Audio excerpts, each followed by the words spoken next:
түнде уянып, йоқлай алмай ойланып, ойлап ятқан уйдарды, таралышқан қойдарды. Қалай етіп жияйын, қалай етіп тыяйын. Далалағы қамбақтай, әкеттегі йоңбақтай, тұтып тыйып болмастай, ташлап қойып болмастай. Ағым мәлі уйдарым, ағым мәлі уйдарым. Заманағы заманға, яқшылығы яманға, дұрыслығы ялғанға, бары бірге ялғанығын. Қалай етіп өтейім, бұл суалған йоңбақты, қалай қауып етейім, дауыл қауан таңбақты. Йөрәгімден қағышы, йөрәгімден қағышы, 77 яу көрген, 77 дау көрген.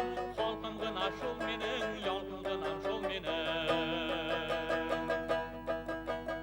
Аққан ғына қандары, идел түгел дарияшыл, сыққан ғына дандары, илі түгел дүнияшыл. Ир көңілінде ил болға, ойды тапқан өл яшыл. Бүгінгіхін ойлайым, ертегіхін бойлайым, ертегіхі ишекке деп қолам хілтеп қоймайым. Қолам хілтеп қойған бірді ишектір деп ойлайым.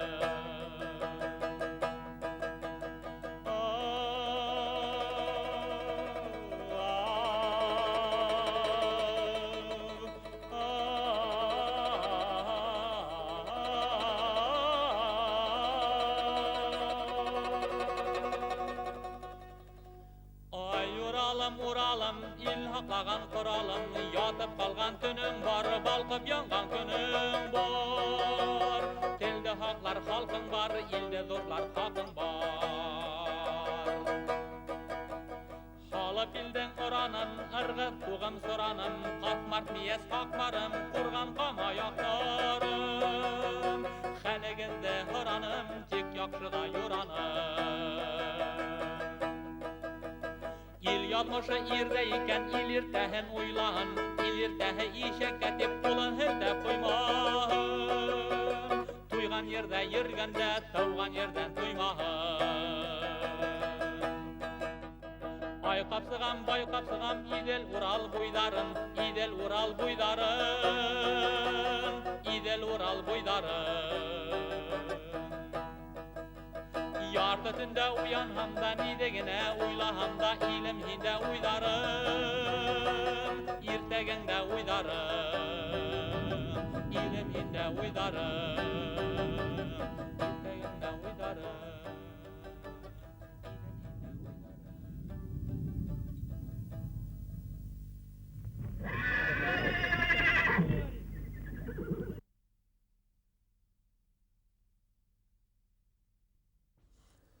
Ғалим фольклорсы Мұхаммадша Буранғұловтың тууына 105 ел тула. Мұхаммадша Абдрахман ұлы Буранғұлов 1908 елдің 15 декабрында Оренбург губерниясында Быдаулық өйәді Итке Ильяс ауылында, Үрге Ильяс ауылында туған. Мұхаммадша Буранғұлов 12 яшында етім қалып, ата сәхіл қалып, өзінің туғандарында тәрбиелене. Һәм одақламай, ул ауылында мәдрәсәлә уқып бөткәндән һуң, Қарғалы Слободаһына барып, шунда 7-нче ханлы мәдрәсәлә білім алуын дауам итә. Мұхаммадша Буранғұлов тап бына ошо вакытта халық ижады менән кызыксына башлай. Был кызыксынуы айрылса 1907-8 елларда ул халық итәбен алу кампаниясында катнашкан усырда нык үтә. Һәм Мұхаммадша Буранғұловтың үзенең әйтүенчә, ошо усырда Башкортстанды уның авылдарын, төпкөлдәрен гизгән вакытта ул халық ижадын күпләп гия башлай. 1910 елда уны сәфәре хәзерге Баймак районының Идрис авылына һәм икенче Эткол авылына алып килә. Ошо авылдарда 2 сәсән яшәй. Тәүгәһендә Габит Сәсән Аргынбаев, икенчесендә ошо сәсәннең кайнагасы булган Хәмит Сәсән Әл-Мөхәммәтов яшәгән була. Килә-китә йөреп, Мұхаммадша Буранғұлов ошо 2 сәсәндән мәшһүр Урал батыр дигән кобаерды ядып ала. Ил қадірін білген ирдің, әгәр дә ил қадірін білһә, бына ошы мәшһүр бір генә әсәрде теркәп қалдырғаны, безгә килтереп еткергәне, ошы әсәр аша башқұрт халқы менән дөнья халқын таныштыра алғаны өсөн, ошы өс күренекле шәхескә һәйкәл қуйған булыр инек. Үкенескә каршы был юк. Һәм ошо урында ирекһеҙҙән мин тап ана шул 10-нчы йылда икенсе бер күренекле шәхес, халык шағиры, тәүге халык шағиры Мәҗит Гафурийдың шундай һүҙҙәрен хәтерегеҙгә төшөргөм килә. Ошо 10-нчы йылда ул башҡорт халҡының күренекле эпосы Ҡобайыры Заятүләк Мәнһыуһылыуҙы баҫтырып сығара һәм шуның баш һүҙендә былай ти. Баш һүҙенең аҙағында: башҡорттарҙың бөгөнгө хәленә ҡараған ваҡытта уларҙың көйҙәрен, йырҙарын һәм башҡа әҫәрҙәрен юғалтмай алып ҡалырға тырышыу кәрәк ине. Ләкин уларҙың тоҙ кеүек иреп бөтөүенә беҙгә күҙ һалырға бөгөнгө тәрбиәбеҙ, егетлек һәм ғәйрәтебеҙ етмәй шул. Халыҡ шағиры буласаҡ был йәш шағирҙың ошо әйткән иҫкәрмәһен бөгөнгө көндә инде бөтәбеҙ ҙә уҡымышлы булған кешеләргә бер үпкә кеүек тә яңғыраған төҫлө. Ни өсөн тигәндә, иҫәпле генә фольклорсыларыбыҙға ҡайтарып ҡалдырып, халыҡ араһында йөрөп, халыҡ ижадын, халыҡ гәүһәрҙәрен, халыҡтың рухи ҡомартҡыларын йыймаған сүрәттә лә һәр кем үҙе белгәнде, үҙе ишеткәнде ҡағыҙға теркәп, шуны киләр быуындарға, исмаһа бала-сағаһына, ейәндәренә, бүләләренә, тыуаларына ҡалдырыу сараһын күрһә, беҙ ниндәй рухи яҡтан бай халыҡ булыр инек, тағы ла байыраҡ булыр инек. Ошо халыҡ шағирының әйткән һүҙҙәренә тағы шундай бер һүҙҙе лә өҫтәгә килә. Әгәр дә бөгөнгө көн яҙылһа, Мәҗит Гафури бермә-бер бына ошо өс сәсән кеүек шәхестәребеҙҙең исемен мәңгеләштереү тураһында ла хәстәрлекте ваҡытында күрмәйбеҙ шул, тип өҫтәгән булыр ине. Мөхәммәтша Буранғолов үҙенең хеҙмәт юлын уҡытыусылыҡ менән башлай. Дөрөҫөрәге, мүлдәкәлектән башлай. Әлеге мәҙрәсәлә уҡыған дәүерендә, йәй көндәрендә ҡышын уҡыу өсөн мал табыу маҡсатында ул Ҡаҙағстан далаларына китеп, Гафурийҙар кеүек мүлдәкәлек менән шөғөлләнә, йәғни ҡаҙаҡ балаларын уҡытып йөрөй. Һәм революциянан һуң да үҙенең ошо һөнәрен ташламай. 1935 йылда ул Башҡорт дәүләт педагогия институтының 4 курсын тамамлай, Дәүләкән педагогия техникумында уҡыта. Һәм шул арала халыҡ ижадын йыйырға, йыйылған барларға ла өлгөрә, һәм драма әҫәрҙәре яҙып, уларҙы сәхнәләштереүгә лә өлгөрә. Мөхәммәтша Буранғолов ошо дәүер эсендә бер нисә тапҡыр ҡулға ла алына. 20-нче йылда, 30-нчы йылда, 37-нче йылда, аҙаҡ килеп 1950 йылда.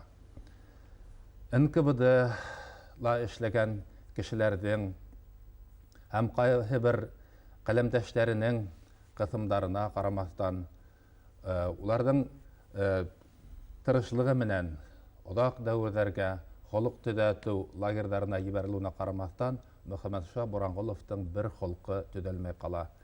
Был холҡо уның халыҡ ижадына булған мөхәббәте, халыҡ ижадына булған тоғролоғо, халыҡ ижады нигеҙендә яҙылған, шулар рухында яҙылған әҫәрҙәр ижад итеүен дауам итеүе. Мөхәммәтша Буранғолов бына шулай ауыр заманға, донъяға килеп, ауыр заманда ижад итә.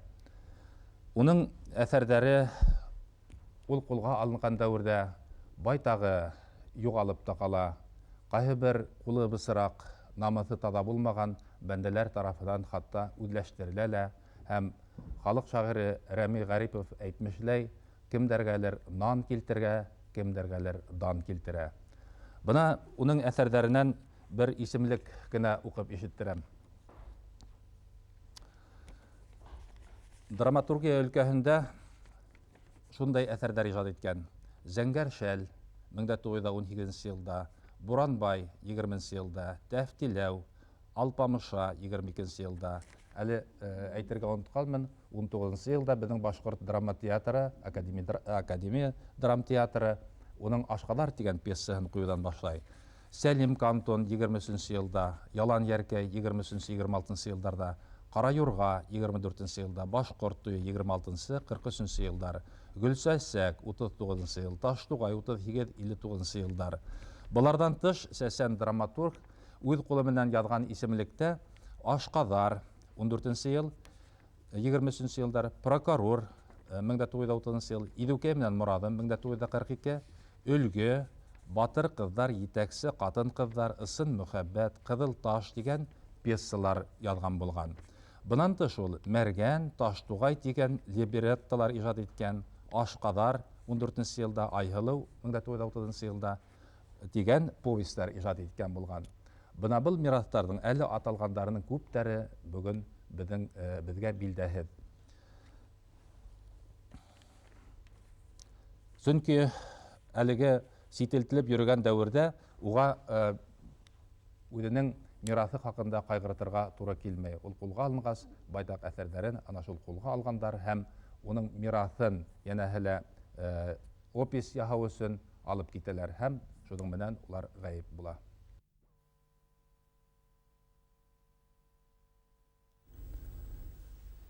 Кімдердің абыройын хақлау, кімдердің имиджін хақларға тілеу. Бізге әліге мұна бұл мәсәлі текшерінусілер бізге асықлық индерге мүмкінлік бермей. Ләкин келер вақыт әдәбиетті біз тарихының қатлы айышын қатларға ла тура келер.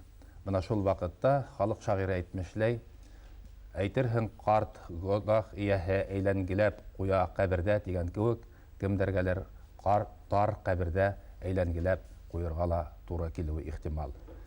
Хақиқатты қаплап болмай, қояшты кәпәс мән қаплап болмаған түслі. Хөрмәтле тамашасылар, ихтибар еткеніңіз бар ма? Бұна қадылма байлықтарда бір түбәкте табылған көк, біздің таланттарыбыз да бір түбәктен сыққылай. Бұна табын ырыуын алайық. Табын ырыуы Мұхаммед Сәлим Үмітбаевты, Ғафуриді, Дауыт Юлтайды берген.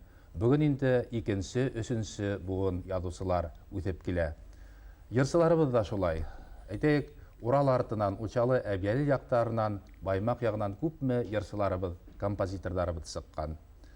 Бұна ошы көзліктен қараған вақытта Ырымбур ерелі бек оңдырышлы болып сыққан.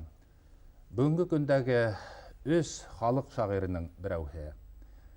Рәсми рәвіште Башқұртыстанның халық шағиры деп аталған өз сәсәндің, Башқұртыстанның халық сәсән деп аталған өз сәсәндің бір әуhe. Бұна ошы Ырымбур яғынан. Мен бұнда халық шағиры дегенде Рауль Бекбаевты, сәсән деген вақытта Мұхаммедша Буранғұловты көдің онда тұтам әлбетті. Халық сәсәні, халық шағиры Рауль Бекбаевтың шондай бір шиғыр бар, Арнау деген. Туған елің қайхы, халқым туған ел. Қуған елің қайхы, халқым қуған ел. Бұна бүгінгі хүйләшуді дауам етіп, Рауль, туған ерің, туған тупрағың қайхы дегенде хинеме деп жауап бердің екен. Мұндай сұрауға мен әр уақыт ғырурланып, менің туған ерім Ырымбур яқтары, Башқұрт әдәбиетіне Дауыт Юлтыдарды, Мұхаммедша Буранғұловты, бұл Хуретті, олар Сағит Агиш менен Ғабдулла Амантайды, шундай таланттарды берген Тоқсыран бұйдарынан тип жауап беремін. Шағирдің ижадын, шағирдің ғұммен дүнияһын аңлар үшін оның туған ерінде, туған елінде болырға керек дейдер. Бұл өздер мұғайын сәсәнге қаратала бек дұрыстыр. Һәм Мұхаммедша Буранғұловты ұшы Тоқсыран бұйдарынан айырып аңлауы мүмкін түгіл. Ол ғажап, бәрәкәтлі дүнияла, шундай халықтың асыл әсәрдәрін, хүз хазиналарын моң хазиналарын хаклаган тук буйдарында туып үскән. Моның шулай икәнен бәйнә-бәйнә һөйләп тормайынса, мин һеҙгә бер генә мисал килтермәксемен. Бына минең кулымда Башҡорт халыҡ ижады дигән безнең ғәжәп матур баҫмабыҙ, тотош бер китапхана, халҡыбыҙҙың бик ҙур байлығы. Бына шуның беренсе томы 73-нче йылда баҫылып сыҡҡан, ул эпос томы. Бында Урал батырҙан башлап, Алпамыша, Заятүләк менән Һыуһылыу, Аҡһаҡҡола, Ҡуңғыр буға, Ҡара юрға, Алпамыша кеүек эпостар тупланған. Һәм бына шул эпостарҙың күбеһе 1960 йылда шул эпостарҙың варианттары беҙҙең яҡтарҙа, Туҡ буйҙарында, Суран буйҙарындағы ауылдарҙа йыйып алынған. Бына һеҙ әгәр шуны комментарий бүлеген ҡараһағыҙ, бында ошо Туҡ буйындағы, Суран буйындағы һәр ауылдағы тиерлек сәсәндәрҙең исеме теркәлгән. Бында миңә бик яҡын таныш кешеләр дә бар. Мәҫәлән, Нәзифә Байтимирова тигән әбей, ул үҙе һуҡыр булһа ла, бик күңелендә шундай беҙҙең әкиәттәрҙе, эпостарҙы, бәйеттәрҙе һаҡлаған ғәжәп бер кеше ине. Һәм беҙ бәләкәй саҡта үҙебеҙҙең өйгә уны алып, ҡундырып, уның әкиәттәрен тыңлау беҙҙең өсөн оло бер бәхет, хыял була торғайны. Менә уның материалдары ла бында кергән. Шулай уҡ Ҡотос ауылынан Рәхилә Түләкәйева тигән Тәләкәйева апайҙың да материалдары бар бында. Рәхилә апайҙарҙа беҙ 1968 йылда Рәми Ғарипов менән Туҡ буйҙарында, Суран буйҙарында халыҡ менән сорашып йөрөгәндә, бер нисә көн булып, уның әкиәттәрен, йырҙарын тыңлап, уға хайран ҡалып тыңлап ултырғайныҡ. Бына беҙ әле үҫкән саҡта, инде 60-нсы йылдарҙа ошо тиклем хазина һаҡланған икән. Буранғолдар үҫкән заманда, әле Быуат аҙағында, 19-нсы Быуат аҙағында, 20-нсе Быуат башында был хазинаның, был байлыҡтың ни тиклем ҙур икәнен күҙ алдына килтерергә мөмкин әлбиттә. Бына Мөхәммәтша Буранғолов үҙе йәтим үҫә, йәтим бала моңло була тиҙәр бит инде. Ул күңеленә шул халыҡтың моңон туплап үҫә. Ләкин ул үҙенең тыуған төйәге менән генә бикләнмәй. Әле Әхмәт Сөләймәнов әйтеп китте, 1907-8 йылдарҙа ул халыҡ иҫәбе перепис үткәрелгән ваҡытта халыҡ иҫәбен алыу буйынса эшләп йөрөй. Һәм шунда үҙе өсөн, үҙенең милләтен, үҙенең милләтенең рухи донъяһын йәш егет яңынан асҡан кеүек була. Ул сынап та бына Ғабит Хәсәндәрҙе, Хәмит Хәсәндәрҙе күреп, ғәжәп тетрәнеү кисерә. Һәм ул ҡайтып, ошо үҙенең тәьҫираттарын Риза Фәхретдиновҡа һөйләгәс, Риза Фәхретдинов, беҙҙең атаҡлы мәғрифәтсебеҙ, Мөхәммәтша Буранғолов ҡайта, һин нисә йыл буйы мәҙрәсәлә уҡып ала алмаған белемеңде, Ғабит Хәсән менән осрашып, бер нисә көн һөйләшкәндә шул белемде алғанһың икән ти. Һәм бына беҙҙең халыҡтың байлығын, бына ошондай сәсәндәр киләсәккә еткерәсәк ти. Һәм был һүҙҙәрҙе әлбиттә Мөхәммәтша Буранғолов ғүмерлеккә иҫендә ҡалдыра, һәм бөтөн ғүмерен ошо изге эшкә арнай.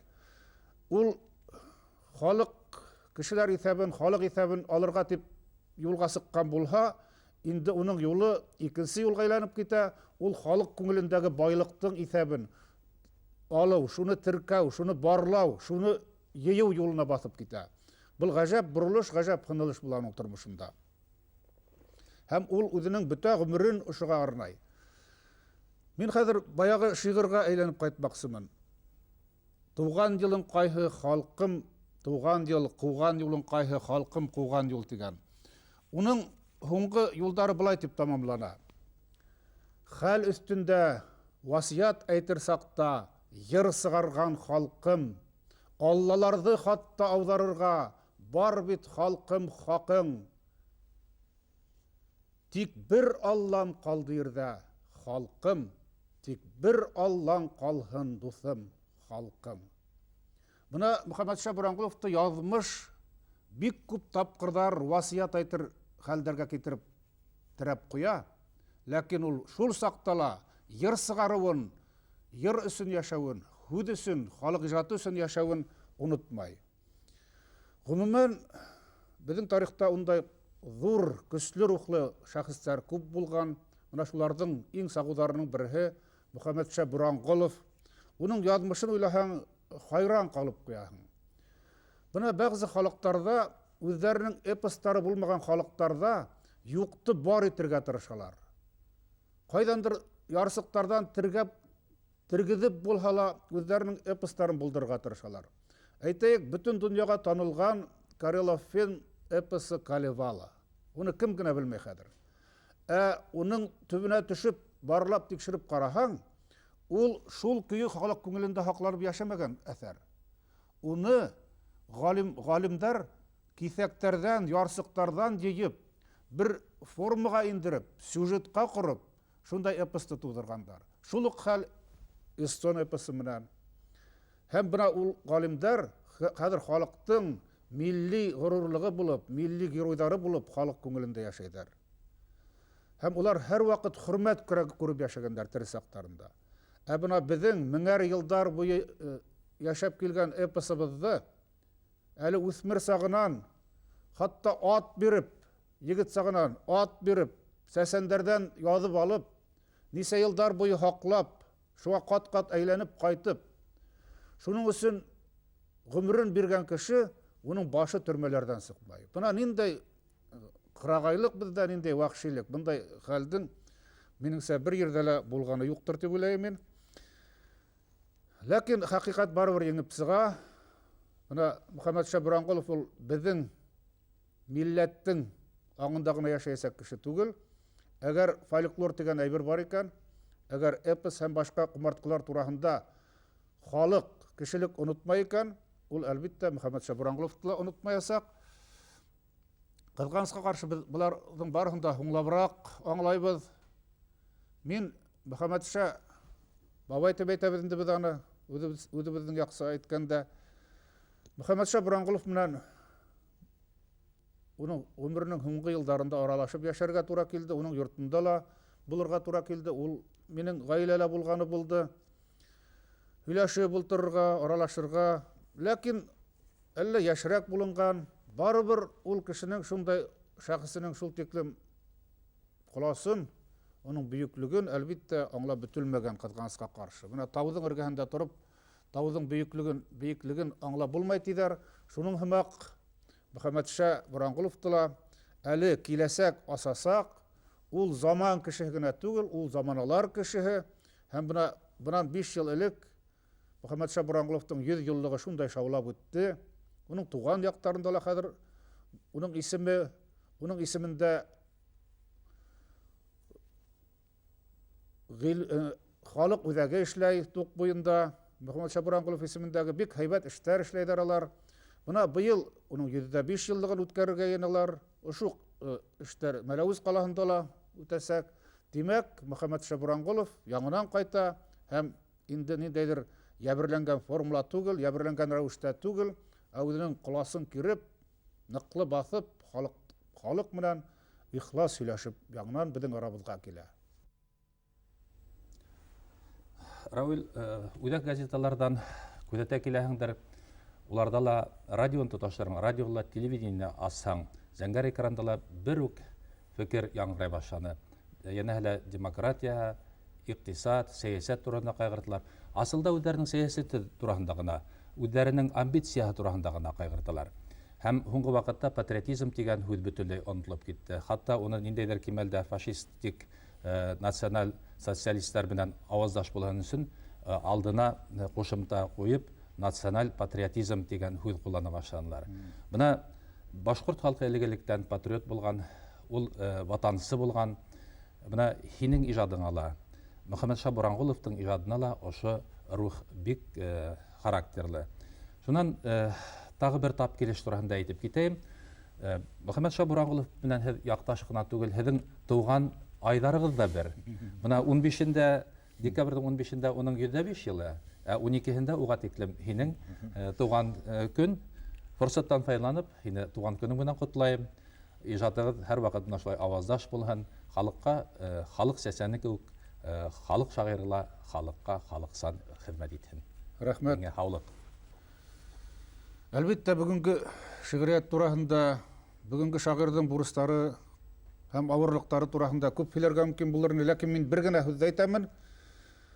Кайһы вакытта шагыйрьләрдә артык политиклашты, сәяси мәсьәләләргә артык бирелеп китте дип гаепләп тә куялар. Ләкин безнең шигърияттың төп рухтарының бере ул һәр вакыт халык язмышын, халык өчен иң авыр мәсьәләләрне күтәреп, сәсәнлек традицияларын дәвам итеп яшәү булган. Шул Салаваттан алып, Бабиш аша, Акбуллалар аша, Нигъмәтиләр, Мустай Кәримдәр, Рәмиҙәр аша ул бүгенге көнгә килеп тоташа. Шуңа күрә ниндәйдер теге сәясәткә бирелүдә, политикага бирелүдә шагыйрьне һис тә гаепләргә ярамай. Мин һүземде йомгаклап бер шигырь укымаксымын. Был элегрәк язылган шигырь, нишләп мин шул шигырьне һайланым? Чөнки мин уны әле Мөхәммәтша Бурангулов тере сакта язгайным һәм укып та ишеттергәнем бар ине. Ул Уралыма дигән шигырь. Таш хыныңды Урал укшатамын, кандан кынга кергән кылыска, кулдарына уны алмак булып, күпме дошман ердә тырышкан. Ил басырга сыккан һәр килмешәк, ауган шул кылыстан туралып, һиңә күпме генә караһам да, талап белмәй күзем Уралым. Шишмәләрең минең йөрәк аша сылтыр-сылтыр агып үтәләр. Йөрәгемә гүя каным түгел, шул шишмәләр яшәү илтәләр.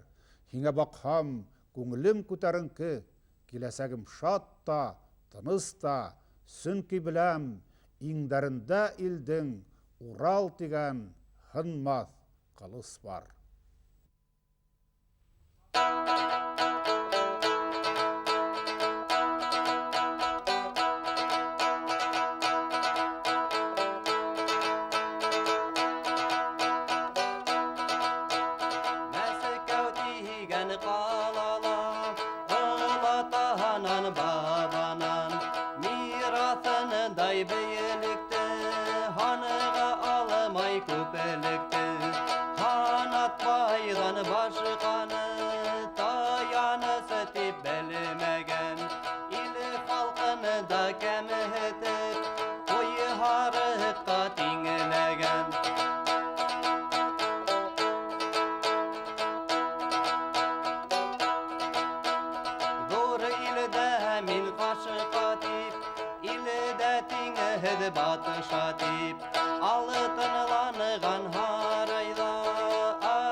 Хаттар.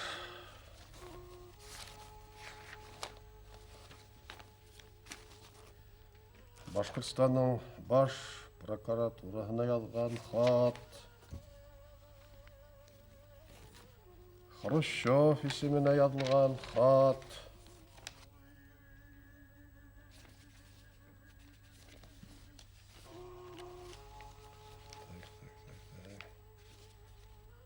Тагы бер хат.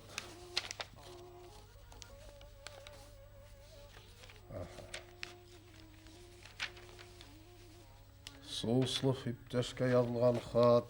Буларды ташит хатирәләр итеп теркәп тә куярга булыр ине. Тагы бер хат. Бuna bunu инде истәлекле. Башкортстан Союзы, Язучылар Союзының онытылмас тарихи йыелышының протоколынан күсермә. Йөрәкләрне кан һалдыдан. 6 ел гомеремдә ташитта сөрткән. Бәләкәй генә кагыз.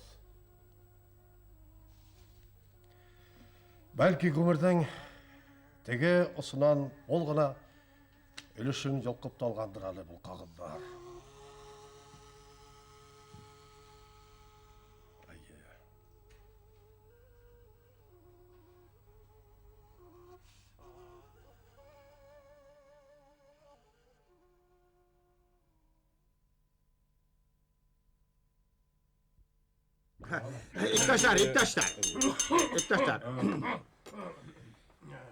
İptaşlar kilir kişi kili büttü.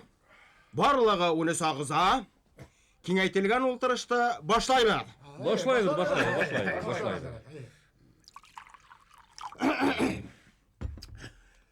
Gün tertibinde iki mesele takdim etile. Ядушылардың 1946 елдың 19-20 сентябрында өткен дөйім йыелышы һәм 25 октябрда удгарылган партия йыелышының йомгактары хакында. Икенче мәсьәлә оештыру мәсьәләсе турасак. Каршылар? Юк. Башлайбыз. Кем башлай, рәхим итегез? Хөрмәтле иптәшләр, ВКПБ Үзәк комитетының быелгы елда кабул иткән карарында Башкорт совет әдәбиятындагы кәмселектәр дөрес күрһәтелгән. Был карар иптәш Сталиндың Юкмәткеһе менән социалистик формаһы менән милли мәдәнияттәр язмышы менән якындан кызыксынуы. Һәм уларның сәскә атуы хакында аталарса хәстәрлегенең асыл кәүдәләнеше булып тора. Буның өчен без уга һәм Үзәк комитетка бил баш иеп рәхмәттәр кылырга тиеш. Без ушулай булгас.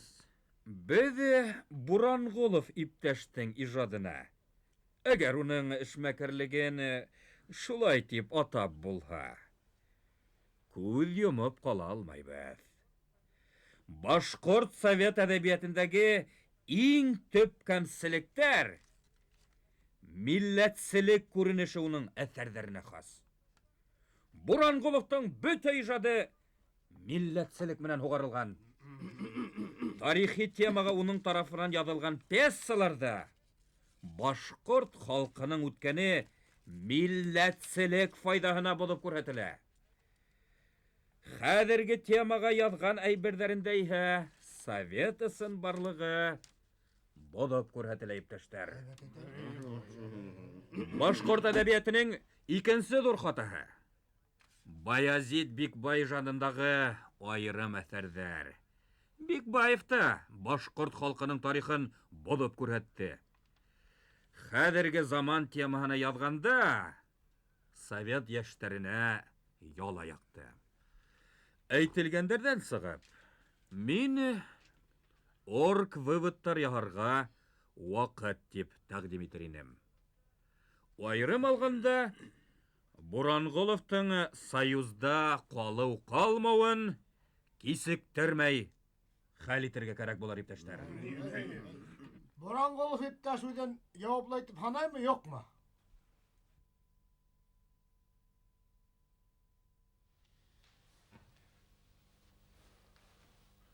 Батырдар тураһындагы эпос китабым Сәсәндәрдән язып алынды. Менің тарафтан әзірленді. Һезнең һорауга килгәндә, иптәшләр.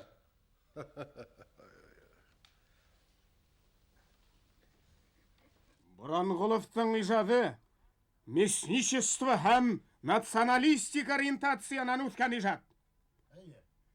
Ул быға зак за шагом барып, чужой идеологияны проводить итеп, патриархаль тормышты приукрашать итү, үҙаллылыҡҡа, айырымлануға, мөстәҡиллеккә ынтылыу аша килде. Уға Башҡортостан башҡорттар өсөн генә тип ҡысҡырға ғына ҡалды. Яҙыусылар союзы уставы яҙыусының совет платформаһында тороуын талап итә.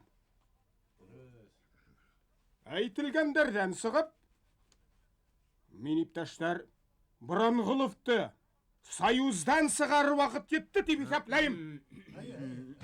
Мин шуны билдәләргә тейешмен. Буранғолов фольклор өлкәһендә хата юлға баҫҡан. Ят идеология пользаһын күҙәтеп, ул псевдонародный булған әйберҙәр создавать итте. Яҙыусы халыҡ хеҙмәтсе тигән положение бар. Ул халыҡты әйҙәргә тейеш. Буранғолов бынан йыраҡ. Буранғолов үҙ-үҙенә тәнҡит менән ҡарамай.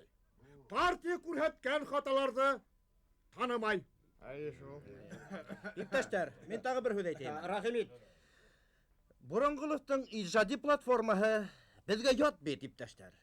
1916 йылда мулла, 1918 йылда Зәки Вәлиди хеҙмәткәре. Уның халыҡҡа хеҙмәт итә тип әйтерлек бер генә әҫәре лә юҡ бит, иптәштәр. Беҙ уны мотлаҡ һис һүҙһеҙ союздан сығарып ташларға тейеш бит.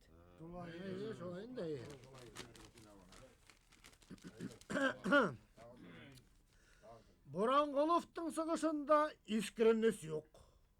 Әлі бүгінде нетей? Батырҙар эпосы, халыҡ сан тип ярһала. Ә бит был эпос 45 йылдың башында уҡ ВКПБ тарафынан тыйылғайны. Ул бик күп фольклор әҫәрҙәрен фальсификацияланы. Ошондай ҡылығы менән ул үҙенә йәш яҙыусыларыбыҙҙың хата юлға баҫыуын булышты. Эйе, арттырмайым. Был факт. Факттың да ниндәй, иптәштәр? Беҙ буға күҙ йомоп ҡына ҡарап ҡала алмайбыҙ. Улай ғынамы? Үҙәк комитеттың мәкәнист иптәш Сталин күрһәтмәләре, уларҙың иҫ киткес аҡыллы кәңәштәре ахырҙа килеп иптәш Ждановтың онотмаҫлыҡ сығышын күҙлегенән сығып ҡарарға тейешбеҙ. Буранғолов үҙенең совет яҙыусыларына хас булмаған, улай ғынамы? Уларға ят булған ҡылыҡтары менән йәш яҙыусы Жәлил Кейекбаевҡа нисек тәьҫир итте? Отрицательно, әлбиттә. Бына бит ул эш нисек тора. Буранғоловтың драмалары хаҡында әйтеп тороуға ла юҡ. Ул үҙенең сейле эшле һәм националистический порядка ошибкалары менән на что уже было указано, беҙҙең театрда зарарлы безвкусицаны һәм дә ят идеологияның просветать итеүенә насаждать итте. Иптәштәр, шуны һағайта. Беҙгә әлегәсә Буранғоловтың ғәфү итә күрегеҙ, ҡәҙерле иптәштәр, һеҙ хаҡлы, мин хаталандым тип әйткәнен ишетергә насип булманы. Ҡыҙғаныс. Ул сығарған батырҙар тураһындағы эпос китабы фальсификациянан ғибәрәт.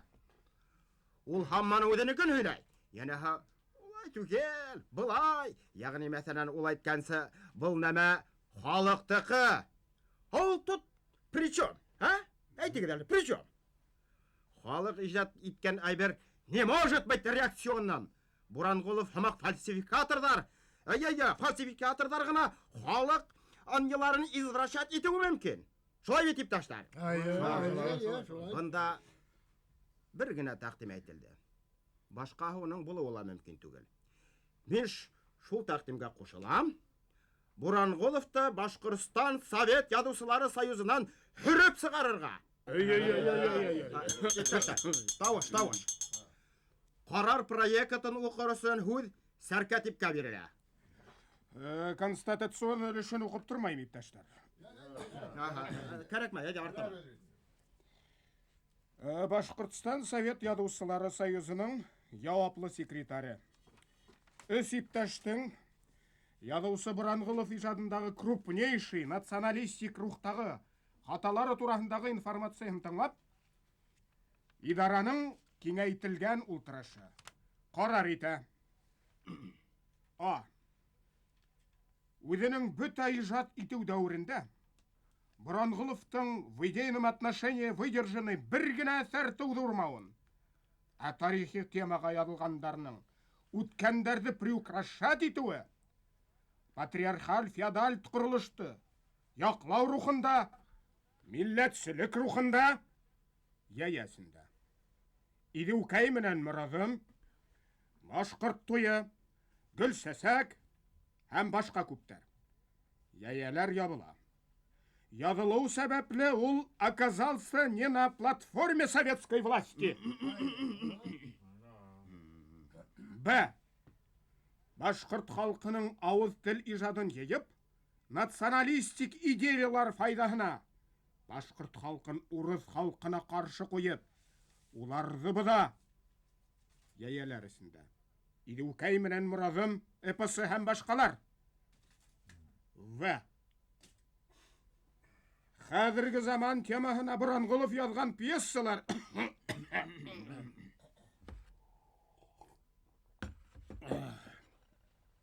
Совет асын барлығын құрлау олып тұра. Яясында. Сәрби әбейдің балалары, үлгі һәм башқалар. Г. Бұранғыловтың батырдар турасында эпос, Идеукәй менән мұразым тигән әсәрләре. ВКПБ Үдәк комитеті қарарларына... ВКПБ Үдәк комитеті қарардарына зарарлы. Дұрыс ме? Дұрыс. Антинародный, националистик әсәрдер бұларақ 40-қа осуждать етілді. Д.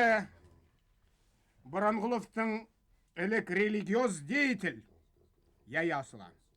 Мулла болуын, хуңғара контрреволюцион, националистик валидов хакуматы шмәкәрі болуын. Хуңғы вақыт қаса националистик идеологиянан освобождаться ете алмауын. Что отражаться иттуының әфәрдәрінде исәпке алып, СССР Ядушылар Союзы уставының 2 һәм 5 параграфтарында таянып, Бұранғыловты СССР Ядушылар Союзы ағзаларынан сығарырға. СССР Ядушылар Союзы секретариатынан ұшы қарарды утверждать етуді ұрарға. Е. СССР Литфонында Бұранғыловты Башқұртстан бойынша Литфонд уполномоченлығынан бушатуды ұрарға.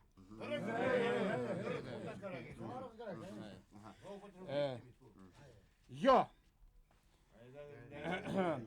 Байсыр Верховный Советінен сәсен званихын ақламаған үшін. Бұранғыловтың бұл званихын кері алуды ұрарға.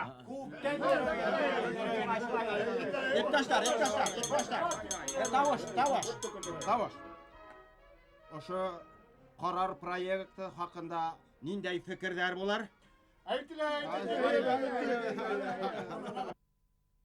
Кім ошы қарарға қушыла, шулар қолдарын көтәрі. Так, қаршылар жоқ.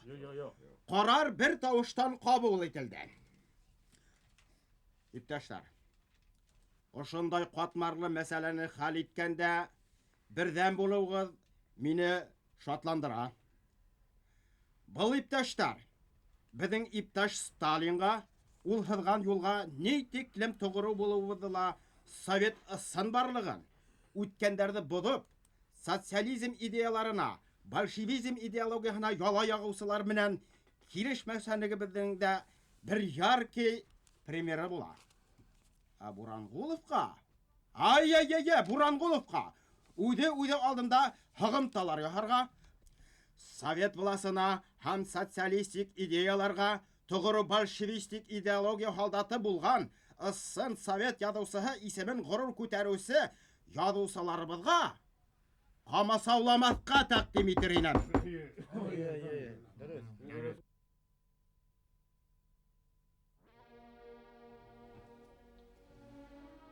Ағымталар яханым енді органдарға шолғына кірәгіне. Олар қамасолатмас ерді білә.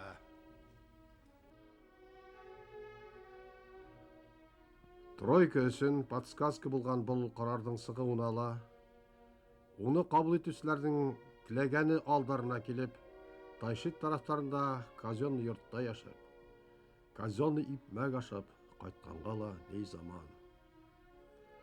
Әммә мөнәсәбәт әуәлгісі қала. Әдәби табында ұлы қашық тұтып, қаляғының елліхін еләктіріп, башқаларға су бүйіп, абырой қаданысылар тиілгіна позицияларын өзгәрттерге йыйынмай. Мәдәният министры Таштуғай трагедияһына договор түзергә қол қойға сақырғас неткәс, қойрықты һыртқа халды. Янәһе апкомда бындайрақ қараш бар. Тегеләйрәк әйтәләр. Апкомда ултырһани. Үз башымнан әйтәтиһеңмени. Балтаға хап қына булып эш иткәнен белмәйтеләр микәнни. Ижадымда кәмсіліктер юк түгелдер. Кем дә юклар. Шуға объектив баһа булһа, миңа еткән. Тукта. Беренсенең үҙенә Нурый иптәшкә язып ҡарайым. Ярмыкасын.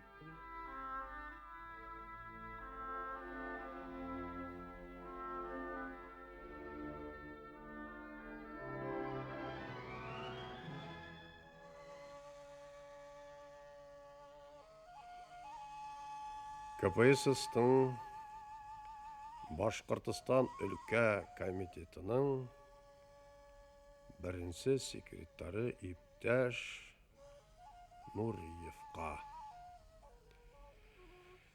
Өфе, Тукай урамы 37, 5-нче фатир. М.А. Буранқұловтан. Ғариза. Мин 1950 елда қолға алынып, Уголовный кодекстың 59-шы статьяһының 10-шы пунктының 1-ші шәсі бойынса, особый судебный орган қарары бойынса 10 жылға хөкім етіліп, лагерға ұзатылғайным. 1953 елғы указ бойынса 1956 елда қайттым. Лагерға келген Мәскәу комиссияһы һин қайтқас, үҙегеҙҙең прокуратураға ғариза биреп, бөтөнләй аҡланыуҙы һорағыҙ тигәс, мин шулай эш күрергә уйланым. Ләкин минең йәшәүҙе күпһенгән бәндәләр үҙҙәренең уҫал уйҙарын ташламағандар икән. Уларҙың аҫтыртын күрһәтмә биреүҙәре айҡанлы. Прокуратурала миңә тәүҙә яҡты йөҙ булманы. Эште объективлы тикшереү өсөн миңә хатта иптәш Хрущевҡа саҡлы барып итергә туры килде. Һәм ул минең һорауҙы ҡабул итте.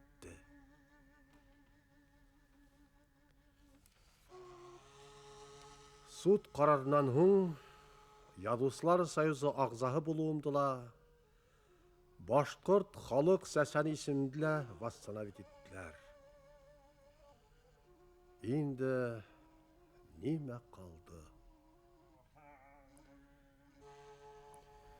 72 йәшкә етһәм дә һаулыҡ бар. Ҡалған ғүмеремде тыныс ҡына ултырып, халык файдаһына кулдан килгәнсе эшләргә генә калды.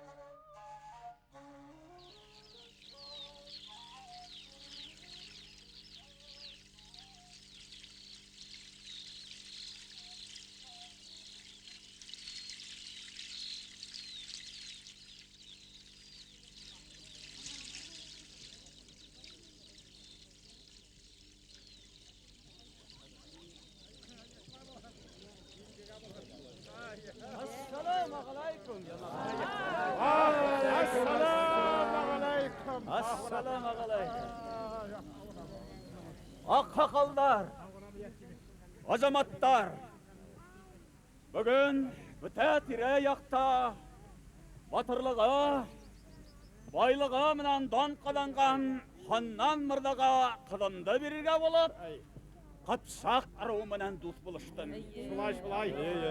Мәһәр башалдым. Қыдымдың хұрауы, ханнан мырданың тілегі бойынса бүгін бүті тире яқ аққақалын азаматын сақырып зор ейін яхарға болдық. Бұна олардың дұғаларында шында қабыл қылырбыз. Кияу боласақ кіші ханнан мырда бик юмарт болып сақты. Ил азаматтарын хайларға теп, 3 баш таубия, 15 баш тәке алып келген. Мен де өз яғымдан 2 таубия, Hürmetli tamaşasılar, bilem, бұл күндерде biz бүтәбізді dur үміттер менен яшайбыз. Шик шүпхелерде еш қунақлайбызды. Шик шүпхелер әрхіз қунақ болмаған ине. Бүті яқты үміттерібіз, яқшы юраударыбыз юш келіп алдыбызға келген. Яңы елда хізге тыныс тұрмыш, илібізге ирек ил баштарына сәләмәтлік тілейік. Хау бұлығын.